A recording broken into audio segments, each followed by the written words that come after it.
Halo semuanya, selamat sore. Perkenalkan, nama saya Graciela Alexandraniti.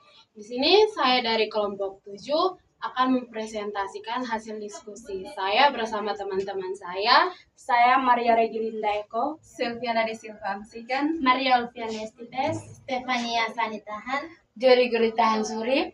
Dan di sini kami akan mempresentasikan tugas kelompok kami yang berjudul Peran Bahasa Indonesia dalam Katekese dan Komunikasi Pastoral Agama Katolik dan Ragam Bahasa.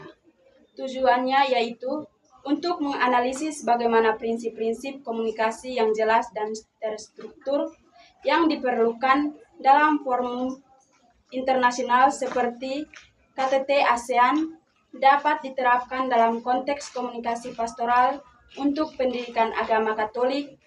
Video ini berfokus pada calon guru agama, menunjukkan bahwa kemahiran berbahasa bukan hanya alat akademik atau diplomatik, tetapi juga saran fundamental untuk pewartaan iman yang efektif dan relevan bagi siswa di tengah masyarakat yang majemuk.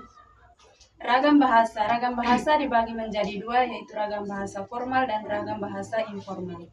Ragam bahasa formal digunakan dalam dokumen resmi KTT ASEAN, korespondensi diplomatik, dan juga dalam liturgi atau dokumen magisterial Gereja Katolik, misalnya dalam dokumen Konsili Vatikan II.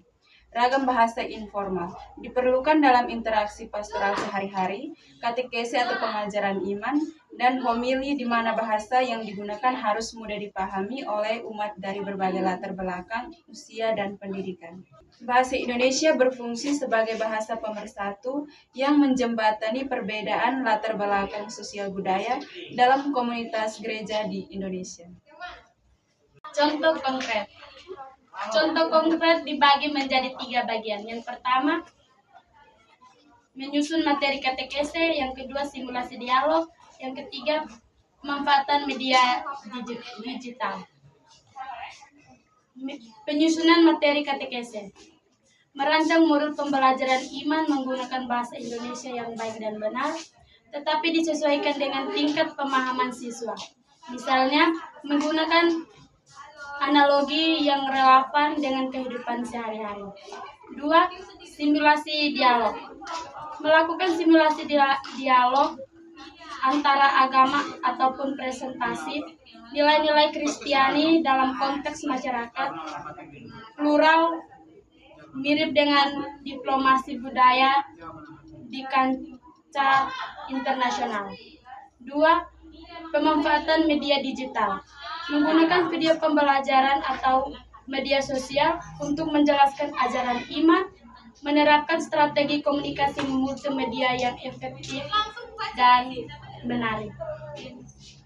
hubungan materi. Hubungan antara peran bahasa Indonesia di KTT ASEAN dan komunikasi pastoral terletak pada fungsi bahasa sebagai alat komunikasi yang efektif dan diplomasi nilai. Yang pertama, kejelasan dan ketepatan. Diperlukan dalam diplomasi internasional untuk menghindari salah tafsir politik dan dalam pengajaran agama untuk memastikan ajaran iman disampaikan secara akurat dan benar. Yang kedua, inklusivitas dan pemersatu. Bahasa Indonesia menyatukan delegasi dari berbagai daerah di Indonesia dalam forum ASEAN, sama halnya dengan menyatukan umat dari beragam suku dan budaya dalam satu komunitas iman Katolik. Yang ketiga, adaptasi konteks. Kemampuan beradaptasi dengan audiens sangat penting, baik saat berbicara di forum global maupun saat berdialog dengan umat beriman.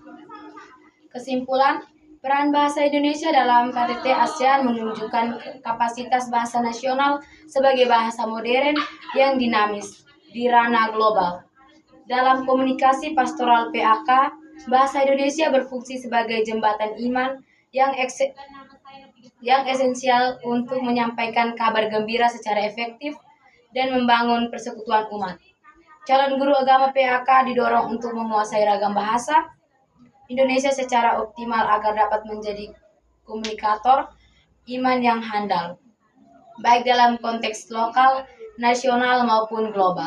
Baik, terima kasih karena telah menyaksikan video kami. Semoga video kami dapat bermanfaat. Sampai jumpa. Bye.